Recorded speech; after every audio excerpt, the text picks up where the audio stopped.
আপনার সন্তানকে আজকেও বাইরে খেলতে গিয়েছে? সে কি 100% নিরাপদে আছে? যদি আপনার উত্তর হয়ে থাকে হ্যাঁ সে নিরাপদে আছে, তবে এই গল্পটি আপনার জন্য। ভারতের উত্তরপ্রদেশের শুধুমাত্র একটি বাড়িতেই 33টি শিশু ধর্ষণের ঘটনা ঘটে। এই লোমহর্ষক ঘটনা শুধু একদিন, 2 দিন, 3 দিন না, চলেছে প্রায় 10 বছর পর্যন্ত।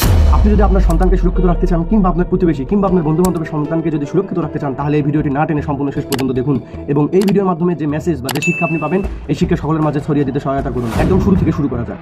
ভারতের উত্তরপ্রদেশের বান্দা ডিস্ট্রিক্টে রামভবন এবং তার স্ত্রী দুর্গাবতী একটা জায়গায় গিয়ে থাকা শুরু করে। তো তাদের একটা জিনিস ছিল কি, তারা অনেকদিন ধরে বিবাহিত হলেও তাদের কোনো বাচ্চা কাচ্চা ছিল না। তো এই যে জিনিসটা ছিল তাদের, এইটাকে তারা ব্যবহার করে এলাকায় সিম্পেথি নেওয়ার চেষ্টা করতো এবং দেখা যেত যে তারা এটাতে সফল হয়ে যায়। আশেপাশের প্রতিবেশী যারা ছিল তারা দেখা যায় তাদের বাচ্চা কাচ্চাকে কোলে করে নিয়ে এসে তাদের কাছে থাকে।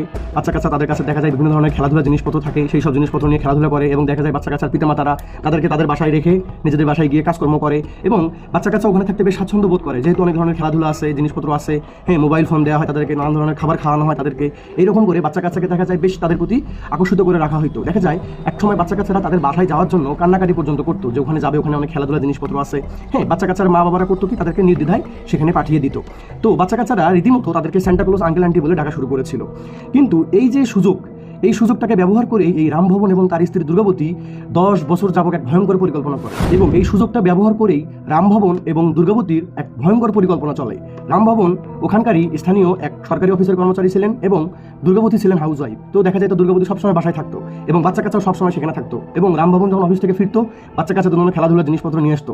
তো প্রতিবেশী স্বভাবতভাবেই সেটাকে খুব ইজিলি নিয়েছিলেন যে তাদের যেহেতু নিজেদের কোনো সন্তান সন্ততি নাই, সেই জায়গা থেকে হয়তো বা তারা বাচ্চা কাচ্চাকে অনেক ভালোবাসে। তো সেই জন্য প্রতিবেশীরাও খুব সেফ ফিল করতো জিনিস। ভয়ঙ্কর পরিকল্পনার শুরুতেই যেটা বলতে হবে সেটা হলো এই যে রামভবন ছিল শিশুদের প্রতি অনেক এডিক্টেড। সে খুব খারাপভাবে শিশুদেরকে ভিডিও করতো। দেখা যেত বাচ্চা কাচ্চা যখন খেলতেছে সেই ভিডিওগুলো সে করতো এবং এই ঘরের ভিতরেই একটা সে আলাদা চেম্বার করে রাখছিল।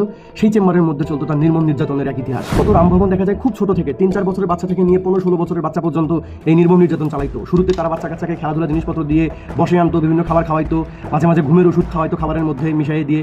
তারপরে সেই বাচ্চাকে তারা ওই কালো কক্ষে নিয়ে যাইতো। কালো কক্ষে নিয়ে গিয়ে বাচ্চাকে দেখা যেত যেভাবে শিশু নির্যাতন করা হয় বা যেভাবে শিশুদের যে রেপ কেস বা যেটা আমি বুঝতে পারতেছেন যে এই ধরনের যে খারাপ ভিডিও বানানো হয় শিশুদেরকে করে এবং সেই ভিডিওগুলো বিভিন্ন ক্লায়েন্টের কাছে বিক্রি করা হয় এবং এই জিনিসটা সে প্রায় 47টি দেশে প্রায় 2 লক্ষের বেশি ভিডিও বানিয়েছিল টানা 10 বছর যাবত।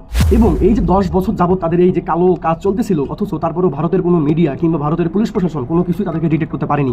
শেষ পর্যন্ত এটা গিয়ে ডিটেক্ট হয় যখন তাদের ভিডিও পাঠাইতে গিয়ে কোনো একভাবে তারা মিস্টেক করে ফেলে এবং এটা নোটিফিকেশন ইন্টারপোলের কাছে যায়।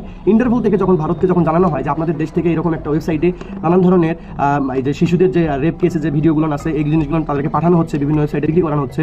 তখন গিয়ে ভারতের পুলিশ প্রশাসনের টনক নড়ে এবং তারা তখন প্ল্যান করে ওই রামভবন এবং দুর্গাবতীর